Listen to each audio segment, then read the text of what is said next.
The galaxy had many rules. Some were written in official documents, some were spoken in council chambers, but the most important rule was never written down at all. Every species knew it. Every ambassador whispered it. Every child learned it before they learned to count. Never contact the Doomworlders of Sol 3. Never speak to them. Never trade with them. Never, under any circumstance, ask them for help. The Galactic Concord had 47 member species. They had built a civilization that stretched across 10,000 star systems. They had created peace through careful diplomacy and gentle words. They believed that violence was primitive. They believed that aggression was a disease that civilized beings had cured long ago. And then there were the humans. The Concord had discovered humanity 300 years ago. A small probe had entered the Sol system and observed the third planet from its yellow star. What the probe recorded had terrified the Concord Council for generations. Earth was a death world. Its gravity was crushing. Its atmosphere was filled with oxygen, a gas so reactive that it caused fires and rusted metal. The planet had ice ages that froze entire continents. It had volcanoes that blocked out the sun. It had earthquakes, hurricanes, tsunamis, and floods. The very ground shifted and broke apart. The oceans were filled with predators. The land was covered with creatures that killed to survive. And somehow, impossibly, humans had evolved there. The probe watched humans hunt animals 10 times their size. It watched them survive winters that would kill any conquered species in minutes. It watched them fight wars against each other with weapons that grew more terrible each generation. It watched them split the atom and reach for the stars, driven not by peaceful curiosity, but by competition and fear. The Conquered made their decision quickly. Humanity was too dangerous. They were too aggressive, too adaptable, too unpredictable.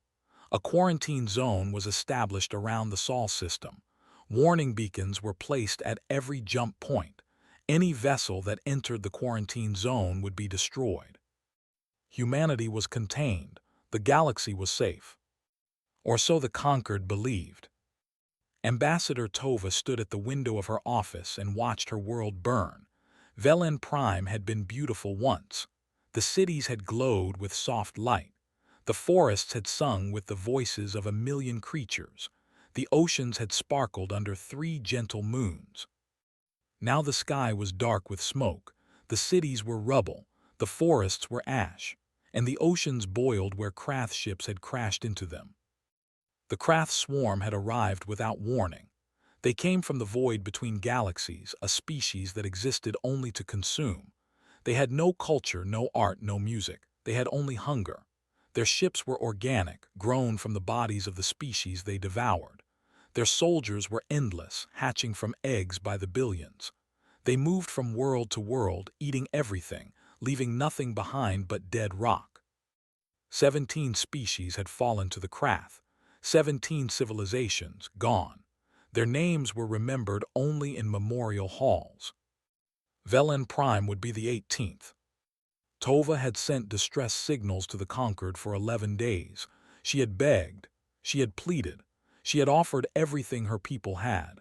The Conquered's response had been the same each time. We regret that military intervention is not possible at this time. The Conquered wishes the Veleni people peace in this difficult moment. Peace? They wished her people peace while the Krath ate their children. Tova was old. She had served the Conquered for 60 years. She had believed in their mission of harmony and cooperation. She had trusted that when her people needed help, help would come. She did not believe anymore.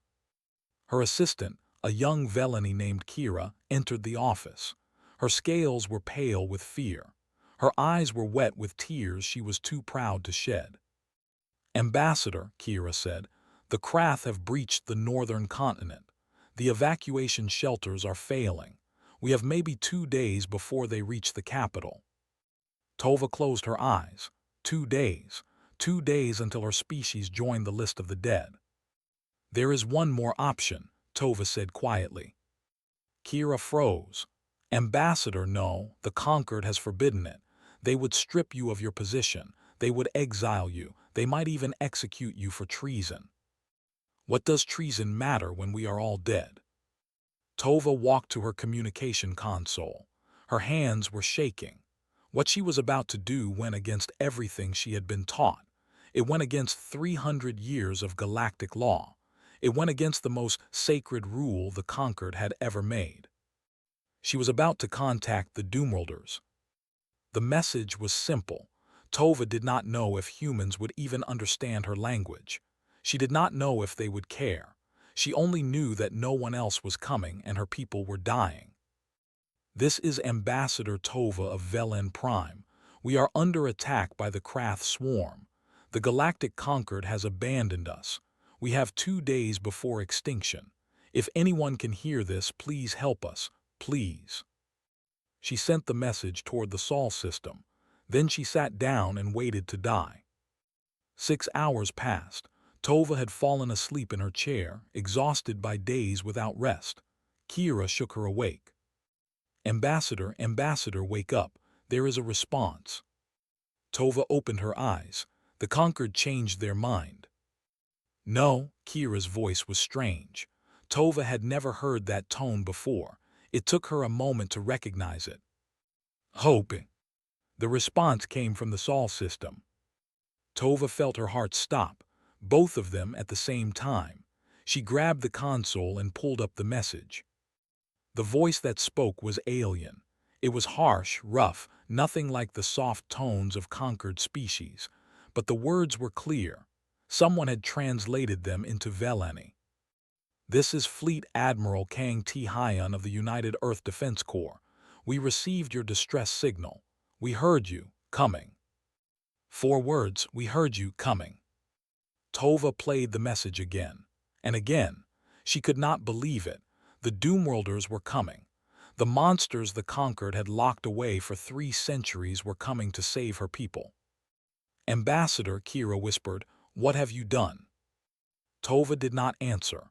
She did not know if she had saved her people or doomed the entire galaxy. She only knew that someone had answered. Someone was coming. And the Conquered would never be the same. In the capital city of the Conquered, alarms were already ringing. Sensors had detected human ships powering up. The quarantine beacons were going dark, one by one. The most feared species in the galaxy was mobilizing. High Chancellor Vren called an emergency session of the Council. His face was gray with terror. The humans are moving, he announced. 12 warships have left Earth orbit. They are heading for Velen Prime. The Council erupted in chaos. Some demanded that the Conquered fleet intercept the humans. Others argued that provoking the Doomworlders would be suicide. A few quietly suggested that perhaps, just perhaps, they should have helped the Velani themselves. But it was too late for that now. The wolves of Earth were loose among the stars, and no one could stop them. The sky above Velen Prime split open with light. 12 ships emerged from hyperspace in perfect formation. They were not beautiful. Conquered vessels were elegant, built with smooth curves and soft colors. They looked like works of art. These ships looked like weapons. They were angular, covered in thick armor plates. Their hulls were scarred from old battles. Their weapon ports glowed with barely contained energy. The Velani had never seen anything like them. Ambassador Tova stood on the roof of her building and watched the human fleet take position above her dying world. Around her, Velani citizens stopped running. They stopped screaming. They looked up at the sky and saw something they had given up on. Hoping. On the bridge of the flagship Undying Soul, Fleet Admiral Kang T. Hyun studied the tactical display. His face showed no emotion. His eyes moved across the screen, counting enemy ships, calculating distances, planning attacks. He was 53 years old. He had served in the Earth Defense Corps for 30 years. He had fought pirates, rebels, and rogue artificial intelligences. He had never lost a battle. Some people called him a hero. He called himself a soldier. Report, he said. Commander Yoon Hana stepped forward. She was his tactical operations chief. a woman of 40 with short black hair and eyes that missed nothing. She had served with the Admiral for 15 years. She knew how he thought before he thought it. 312 craft vessels in orbit, Admiral. Approximately 2 million ground troops on the northern and eastern continents. The Velani defense grid is down. Their military has been destroyed. Civilian casualties are estimated at 60 million and rising. The Admiral nodded slowly. And our forces? 12 ships, 4,000 crew, 800 Marines. Someone else might have hesitated. Someone else might have questioned whether 4,000 humans could defeat an enemy that numbered in the millions. But Kang Ti-hyun did not hesitate. He had grown up on Earth. He knew what humans were capable of when they had something to fight for. Launch fighters, begin attack pattern Delta, target their command ships first. The order spread through the fleet in seconds. Pilots ran to their craft. Weapons systems powered up. Engines roared to full power. The craft detected the movement and turned their attention away from the planet below. They had consumed 17 species. They had never been defeated. These small ships were nothing to fear. They were wrong. Captain Baek-seok stood in the hangar bay of the assault ship Incheon, checking his rifle for the 10th time. He was the leader of the Marine Division, a unit of 800 soldiers trained for ground combat. They were not ordinary soldiers. They were humans. On Earth, they had trained in deserts where the temperature reached 50 degrees. They had trained in mountains where the air was too thin to breathe. They had trained in jungles filled with venomous creatures and in Arctic wastelands where exposed skin froze in minutes. Earth had tried to kill them every day of their lives. It had only made them stronger. "Listen up," Baek-seok said to his Marines. "The Velani are civilians. They have never seen war. They are scared and dying. We are going down there to save as many as we can. We are going to show them that when humans give their word, they keep it." A young sergeant raised her hand. Her name was Im Yi, and she was only 25 years old. "Captain, the briefing said the Krath are immune to most weapons. How do we kill them?" Baek-seok smiled. It was not a kind smile. The Krath evolved on a world with low gravity and thin atmosphere. They have never fought anything that could fight back. We are going to teach them what Earth teaches everything: survival of the fittest. The Marines cheered. They loaded onto dropships and prepared for the descent. In the communication center of the Undying Soul, Lieutenant Park Nari was already talking to the Velani. She was the fleet's chief communications officer and xenolinguist. She spoke 14 languages, including 3 that had no living speakers. She had taught herself Velani in 6 hours during the hyperspace journey. "This is Lieutenant Park Nari of the United Earth Defense Corps," she said into the microphone. Her voice was calm and gentle. "We are here to help you. Please transmit all tactical data on the enemy. We need to know their positions, their weaknesses, anything you have learned." Ambassador Tova's voice came through the speakers, shaking with emotion. "You came. I did not think anyone would come." "We heard you," Park Nari said simply. "Can you send us the data?" Yes, of course. But please, you must understand the Krath are endless. They have ships we cannot count. They have soldiers that hatch faster than we can kill them. The Conquered said they were invincible." Park Nari looked at her admiral. Kang Ti-hyun was watching the first wave of fighters engage the Krath fleet. Explosions bloomed in the darkness of space. Human pilots were dying, but so were the Krath. "Ambassador," Park Nari said, "the Conquered has never seen what humans can do. Send us the data. We will handle the rest." Deep in the engine room of the Undying Soul, Chief Engineer Oh-Dae-sung was performing miracles. The ship had pushed its engines beyond their limits during the hyperspace jump. 3 power conduits had burned out. The main reactor was running hot. Any Conquered engineer would have ordered an immediate shutdown. Oh-Dae-sung just smiled and got to work. He was 60 years old, with gray hair and hands covered in burn scars. He had been building and fixing machines since he was a child. He had once kept a damaged ship running for 3 days using nothing but spare parts and determination. His crew called him the miracle worker. He called himself stubborn. "Reroute power from decks 12 through 15, he ordered. "We are not going to need those areas during combat. Strip the backup life support and feed it to the weapons grid. And someone get me more coffee." His assistant, a young engineer named Cho Yuna, looked worried. "Sir, if we lose primary power, those decks will have no air." "Then we will not lose primary power." Odisung climbed into a maintenance shaft and started replacing burned wires with his bare hands. "The Veleni are counting on us. I will not let this ship fail them." Above Velen Prime, the battle had begun. Human fighters swarmed around the Krath fleet like angry hornets. They were small and fast, too quick for the Krath targeting systems. Each fighter carried missiles designed to punch through organic armor. The Krath ships were tough, but they were not invincible. Commander Yoon Hana watched the tactical display and called out targets. "Carrier group at Mark 7, concentrate fire.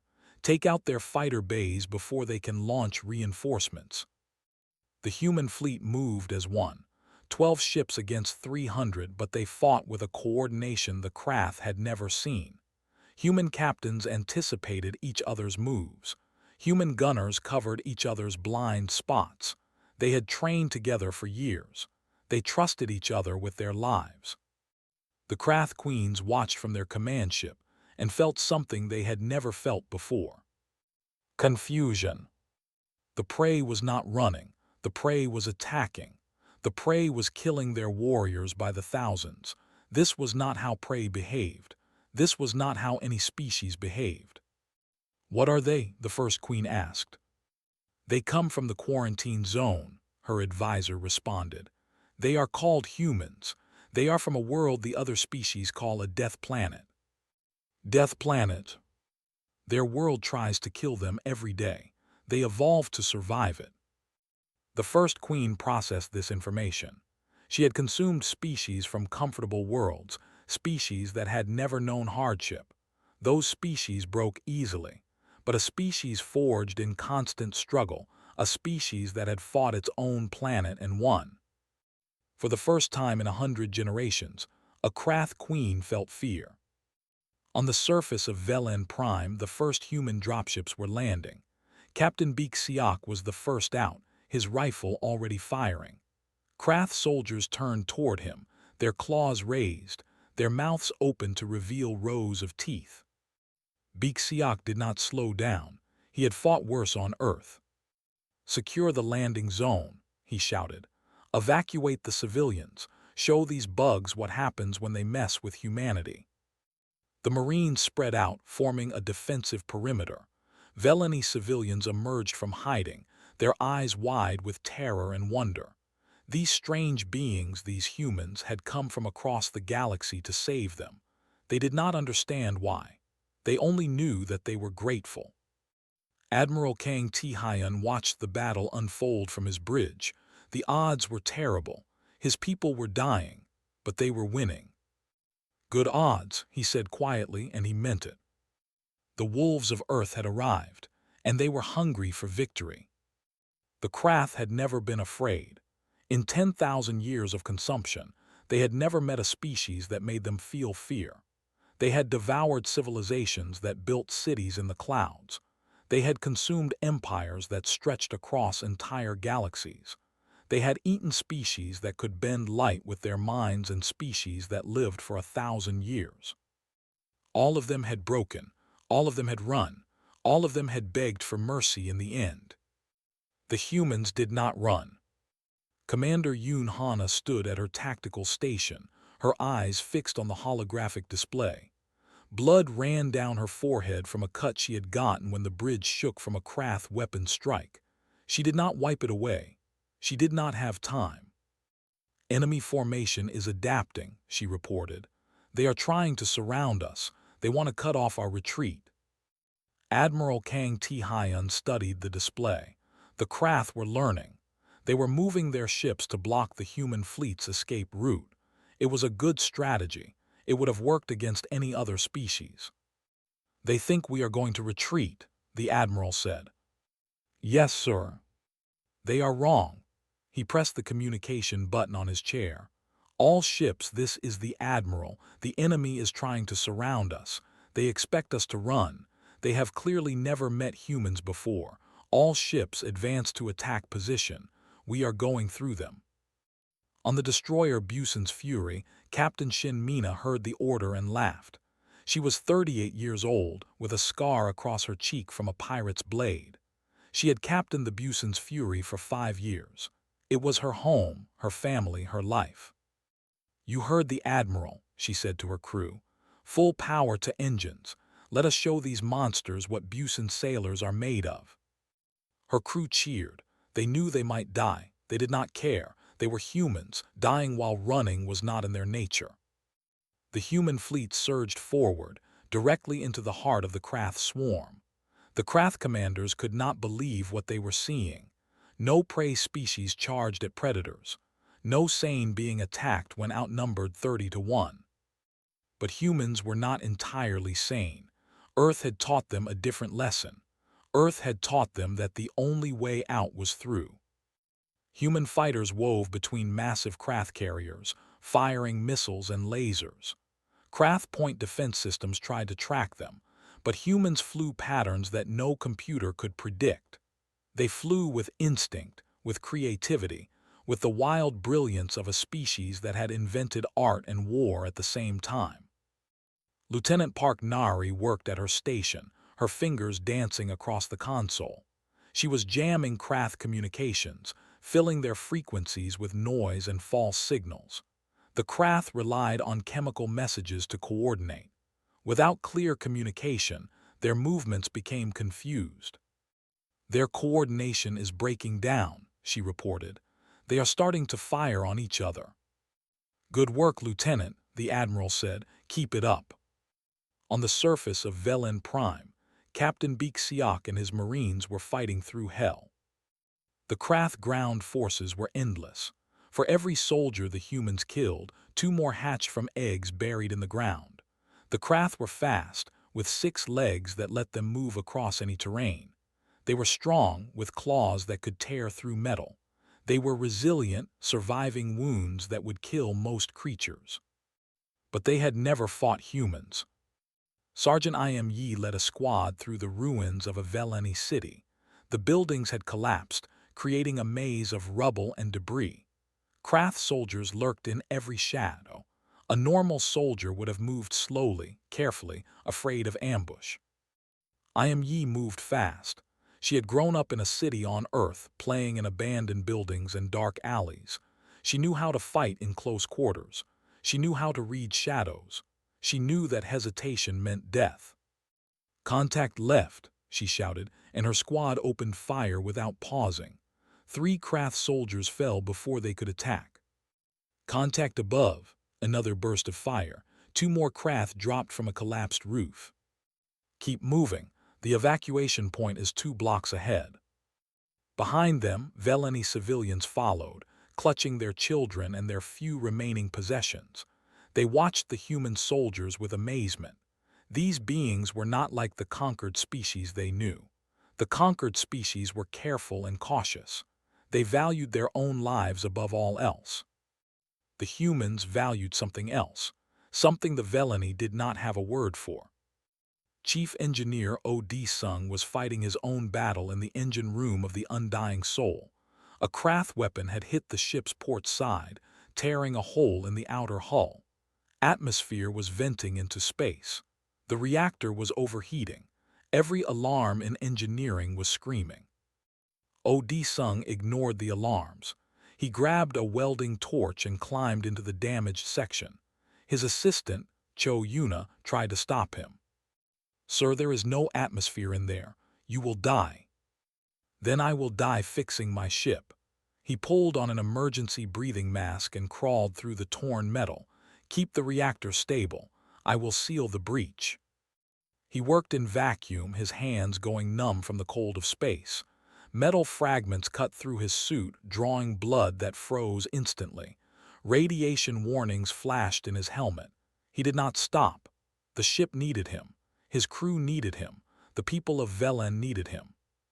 15 minutes later, the breach was sealed. Sung crawled back into the pressurized section and collapsed on the floor.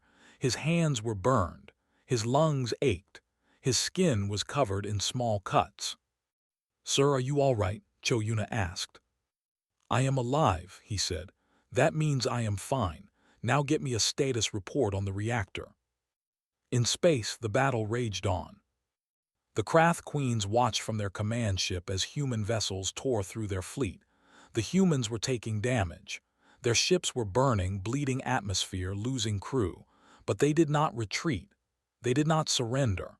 They kept attacking, kept fighting, kept killing.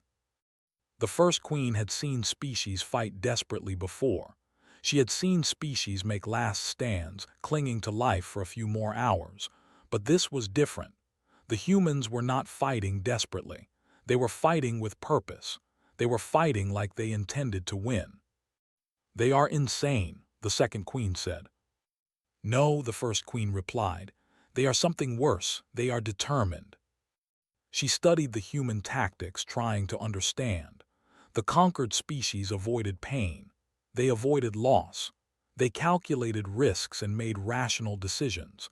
When the odds turned against them, they retreated to fight another day. The humans did not seem to care about odds. They pushed forward regardless of losses. They sacrificed themselves to save each other. They acted as if their own survival was less important than their mission. It was terrifying. "Send reinforcements to the fourth carrier group," the first queen ordered. "We must destroy their flagship. Without their leader, perhaps they will break." She did not believe her own words. She had seen the human admiral's face on the communication screens. He had smiled when he saw the size of her fleet. He had smiled like a predator spotting prey. No prey smiled like that. On the bridge of the Undying Soul, Admiral Kang Ti-hyun watched the Krath reinforcements moving toward his position. They were trying to kill him. They thought that if he died, his fleet would lose its will to fight. They did not understand humanity. "Open a channel to the Krath command frequency," he said. Lieutenant Park Nari hesitated. "Sir, they might be able to trace the signal." "I want them to trace it. I want them to know exactly where I am." She opened the channel. The admiral stood up from his chair and looked directly into the camera. "This is Fleet Admiral Kang Ti-hyun of the United Earth Defense Corps," he said. His voice was calm, steady, absolutely without fear. "I have a message for your queens." He paused, letting the words translate across the Krath communication network. Every ship in their fleet would hear this. Every queen would see his face. "We are humanity. We come from a world that spent 4 billion years trying to kill us. Every creature on our planet evolved to hunt us. Every disease evolved to consume us. Every natural disaster tried to destroy us. We survived them all." He stepped closer to the camera. "We do not surrender. We do not retreat. We do not abandon those who call for help, and we do not stop." He smiled. It was not a kind smile.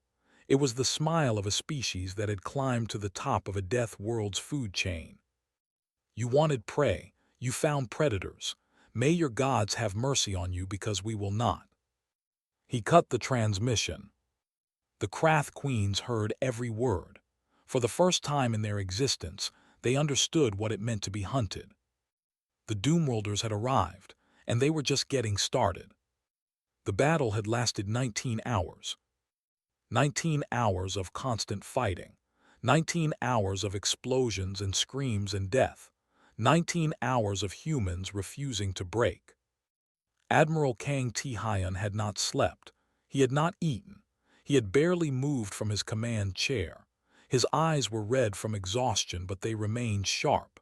His body was tired, but his mind was still calculating, still planning, still finding ways to win. Commander Yoon Hana stood beside him, equally exhausted. A bandage covered the cut on her forehead. Her uniform was stained with blood, some of it hers, some of it from crew members she had helped carry to the medical bay.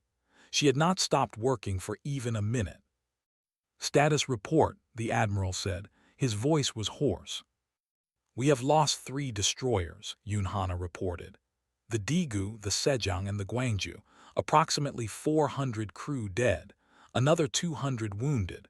The remaining ships are all damaged to some degree. We are running low on missiles." "And the enemy?" "We have destroyed 87 Krath vessels. Their ground forces have been pushed back from the major population centers. Civilian evacuations are at 60% completion." The admiral nodded slowly. They were winning, but the price was high. On the destroyer Busan's Fury, Captain Shin Mina was facing the end. Her ship had taken critical damage. The engines were failing. The weapons were offline. Life support was running on backup power. She had lost half her crew in the last assault. "Captain," her first officer said, "we have to abandon ship. We cannot fight anymore." Shin Mina looked at the tactical display. A Krath carrier was moving into position above a Velani refugee camp. If it reached the camp, 20,000 civilians would die. "No," she said quietly, "we can still fight." "Captain, the ship is dying. We cannot even move under our own power." "We do not need power, we have momentum." She looked at her crew, at the men and women who had served with her for years. "The Krath carrier is going to kill those refugees. Our weapons cannot stop it, but our ship can." Her first officer understood. His face went pale. "You are talking about ramming them." "I am talking about saving 20,000 lives." She stood up from her chair. "Anyone who wants to evacuate, go now. I will not order anyone to stay." No one moved. Not a single crew member left their station.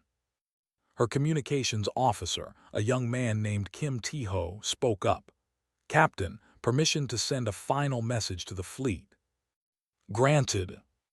Kim Tae-ho opened a channel. "This is the Busan's Fury. Our ship is critically damaged. We are unable to continue conventional combat operations. We are initiating ramming maneuver against Krath carrier designated Bravo 7. It has been an honor serving with you all. Tell Earth we did our duty. Busan's Fury out." Admiral Kang Tae-hyun heard the message on his bridge. He closed his eyes for a moment. When he opened them, there were tears there, but his voice was steady. "All ships clear a path for the Busan's Fury. Give them covering fire. Make sure they reach their target." The human fleet responded instantly. Every ship that could still fire turned their weapons on the Krath vessels between the Busan's Fury and its target. A corridor of destruction opened through the enemy formation. Captain Shin Mina aimed her dying ship at the Krath carrier. "All hands brace for impact." The Busan's Fury struck the carrier at full momentum. The collision was visible from the planet's surface. A flash of light, brighter than the sun, filled the sky. When it faded, both ships were gone. The refugee camp was saved. 20,000 Velani lived because one captain and her crew chose to die. On the ground, the battle was just as brutal. Sergeant Im Yi and her squad had been fighting for 12 hours straight. They had saved 3 refugee groups. They had killed more Krath soldiers than she could count. They were out of ammunition, fighting with knives and bare hands. Now they were surrounded. The evacuation point was behind them. 2,000 Velani civilians were waiting for transports that were still 10 minutes away. Krath soldiers were coming from every direction. There was no way out. Captain Baek Seok's voice came through her radio. "Sergeant, what is your status?" "Surrounded, Captain. We have civilians behind us. Transports are 10 minutes out." "Can you hold?" Im Yi looked at her squad. 7 Marines, all wounded, all exhausted. 7 humans against a tide of Krath. 7 against thousands. "We will hold," she said. She turned to her squad. "You heard me. We hold this line, not one of those bugs gets past us. Not one civilian dies. Do you understand?" "Yes, Sergeant." They formed a defensive line at the entrance to the evacuation point. The craft charged. The Marines fired their last rounds, then switched to knives. They fought with fists when the knives broke. They fought with rocks when their fists were too bloody to grip. One by one, her squad fell. Private Hen went down protecting a Velani child. Corporal Moon died holding the line after both his legs were crushed. Specialist Jung fought until she could no longer stand, then kept fighting on her knees. I Am Yi was the last one standing. She had a broken arm, a deep gash across her stomach, and she could barely see through the blood in her eyes. But she stood in the entrance to the evacuation point, a rock in each hand, and she refused to fall. "Come on," she screamed at the craft. "Is that all you have? I am from Earth. I grew up fighting. You want these people. You go through me." The craft hesitated. They had never seen anything like this. One human, barely able to stand, challenging an entire army. It made no sense. It defied everything they understood about survival. That hesitation cost them precious seconds.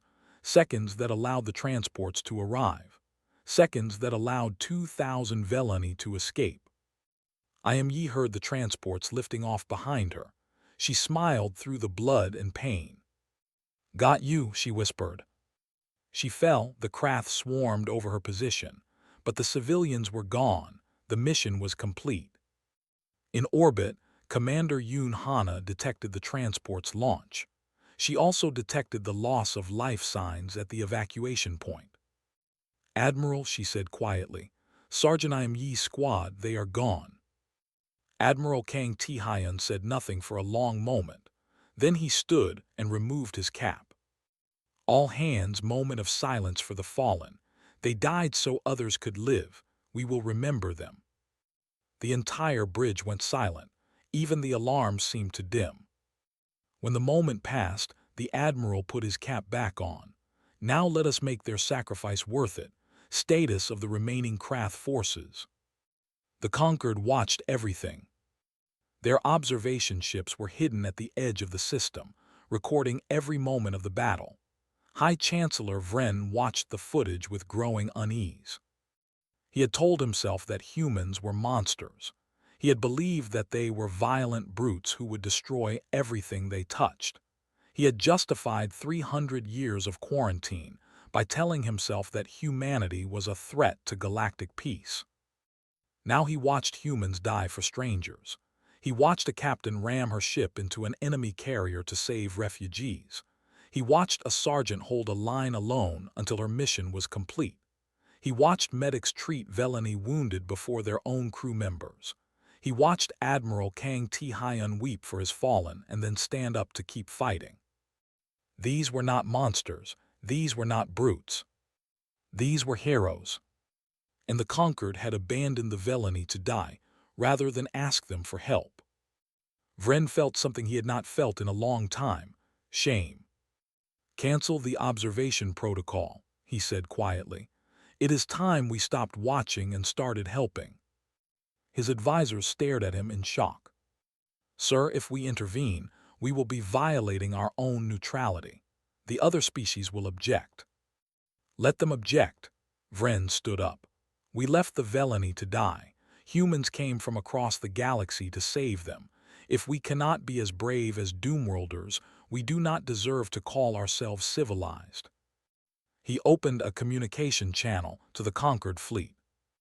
"All ships proceed to Velen Prime. Provide support to the human forces. We are done standing on the sidelines." It was too late to save the humans who had already died. But perhaps it was not too late to stand beside those who remained. The battle for Velen Prime entered its final phase. And for the first time, humanity was not fighting alone. The craft broke on the 47th hour. No one knew the exact moment it happened. There was no surrender, no formal announcement. The craft did not have words for surrender. They had never needed them before. But somewhere in the long night of battle, something changed. The endless waves of soldiers stopped coming. The massive carriers began to turn away. The swarm that had consumed 17 species, that had spread across galaxies leaving nothing but dead worlds behind them, started to retreat. Admiral Kang Ti-hyun watched the Krath fleet pull back from Velen Prime. He did not celebrate. He did not cheer. He just stood on his battered bridge and watched his enemies run. "Confirm retreat," he ordered. Commander Yoon Hana studied her displays. "Confirmed, Admiral. All Krath vessels are breaking orbit. They are heading for the outer system." She paused. "Sir, they are moving fast. They are not just retreating. They are fleeing." "Let them go." Some of his officers looked surprised. The Krath were vulnerable now. A pursuit could destroy even more of their ships, but the Admiral shook his head. "We came here to save the Velani, not to chase the Krath across the galaxy. Our mission is complete. Let them run. Let them tell every Krath in the universe what happened here. Let them remember what it cost to attack people under human protection." He turned to face his bridge crew. They were exhausted, wounded, covered in blood and sweat. They had not slept in 2 days. They had watched friends die. They had fought until their bodies screamed for rest.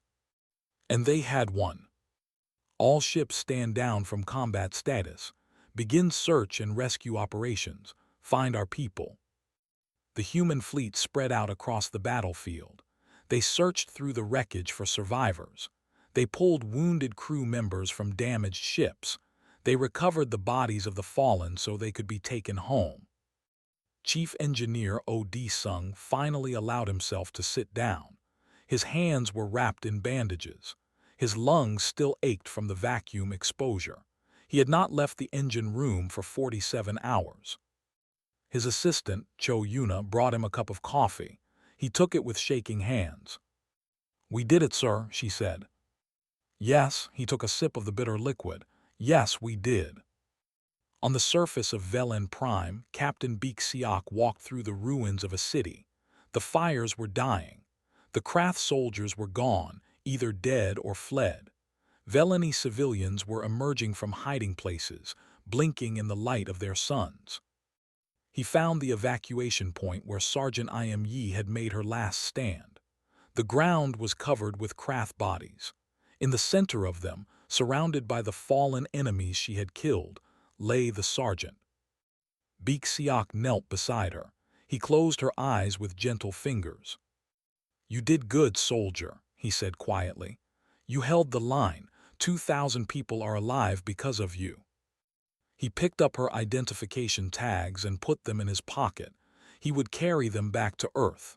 Her family would know how she died. They would know she was a hero. Other Marines joined him, carrying the bodies of their fallen comrades. They worked in silence, treating each body with respect and care. These were their brothers and sisters. These were the ones who had given everything. The conquered fleet arrived 3 hours after the Krath retreat. Their ships were clean and undamaged, a sharp contrast to the battered human vessels. High Chancellor Vren requested permission to approach the human flagship. Admiral Kang Ti-hyun granted it. Vren transported onto the Undying Soul and was escorted to the bridge. He stopped in the doorway, stunned by what he saw. The walls were scorched. Consoles were cracked and sparking. Crew members walked past with bandages and burns. The ship looked like it had been through a war. Because it had. The Admiral stood at the center of the destruction, his uniform as battered as his ship. He looked at Vren with eyes that had seen too much death. "High Chancellor," he said, "you are late." Vren felt the words like a physical blow. "I know, the conquered, we made a mistake." "You made a choice," the Admiral corrected. "You chose to let the Veleni die rather than risk conflict with the Krath. You chose your safety over their lives." "Yes," Vren could not meet the Admiral's eyes. "We were cowards." "Yes, you were." The Admiral's voice was cold. 17 species died because you were too afraid to fight. How many more will die before you learn that some things are worth fighting for? Vren had no answer. He had spent his entire life believing that peace at any cost was the highest virtue. Now he stood in front of a man who had sacrificed everything for strangers, and he felt small. I came to offer the Concord's assistance, he said finally. Medical supplies, repair crews, whatever you need. We will accept your assistance. The Admiral turned away. But understand this, Chancellor. Humanity did not fight here to gain your favor. We fought because people needed help and we were able to give it. We do not need your alliance. We do not need your approval. We need you to be better than you were. On the surface of Velen Prime, Ambassador Tova stood in the ruins of her capital city. The sun was rising for the first time in days, breaking through the smoke that still hung in the sky. She heard footsteps behind her. Lieutenant Park Nari approached, her uniform dirty and torn, her hands still bandaged from the burns she had received at her station. Ambassador, Park Nari said, the evacuation is complete. We saved approximately 4 million civilians. We estimate total casualties at 62 million. Tova closed her eyes. 62 million of her people dead, but 4 million lived. 4 million who would have died without the humans. Why, she asked, the same question she had asked when the humans first arrived. You did not know us. You had nothing to gain. Why did you come? Park Nari was quiet for a moment. On Earth, we have a saying. Actually, we have many sayings. We are a species that loves words, but one of them goes like this. The only thing necessary for evil to triumph is for good people to do nothing. She looked at the rising sun. We heard your distress call. We knew you were dying. We could have done nothing. We could have said it was not our problem, not our fight. But then we would have had to live with ourselves. We would have had to look in the mirror and know that we let people die when we could have helped. So you came across the galaxy and lost 1,800 of your people for strangers you had never met. Yes, Park Nari smiled, a tired but genuine expression. That is what humans do. We are not always good. We make mistakes. We fight each other sometimes. But when it matters, when innocent people need help, we try to be the ones who show up. Tova felt tears running down her face. Veleni did not normally cry. Tears were a physical response that their species had evolved past long ago. But today, watching the sun rise over her broken world, she could not stop them. Thank you, she whispered. I do not have words for what you have done, but thank you.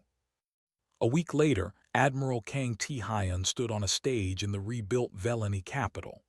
Behind him, the 7 surviving ships of his fleet floated in the sky, battered but unbroken.